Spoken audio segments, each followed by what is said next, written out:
नमस्कार. लीड महाराष्ट्र या बातमीपत्रात आपले स्वागत आहे. कुपवाड प्रभाग क्रमांक 2 मधील 1,20,00,000 रुपयांच्या विकास कामांचे उद्घाटन संपन्न.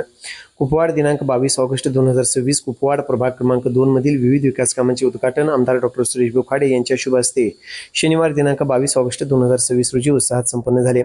प्रभागातील विविध भागांमध्ये रस्ते, सभामंडप व सभागृह आदी विकास कामांसाठी एकूण 1,20,00,000 रुपयांचा निधी उपलब्ध करून देण्यात आला आहे. या विकास कामांमुळे प्रभागातील अंतर्गत रस्ते, सार्वजनिक सुविधा आणि नागरिकांच्या दैनंदिन ये-जा करण्याच्या सुविधेत मोठी सुधारणा होणार आहे. नागरिकांच्या मागण्या लक्षात घेऊन विकास कामांना प्राधान्य देण्यात आले असून कुपवाड प्रभाग क्रमांक 2 च्या सर्वांगीण विकासासाठी आवश्यक ती सर्व कामे टप्प्याटप्प्याने पूर्ण करण्याचा प्रयत्न सुरू आहे. यावेळी आमदार डॉक्टर सुरेश बोखाडे यांनी नागरिकांशी संवाद साधून प्रभागातील विविध समस्या व विकास कामांचा आढावा घेतला.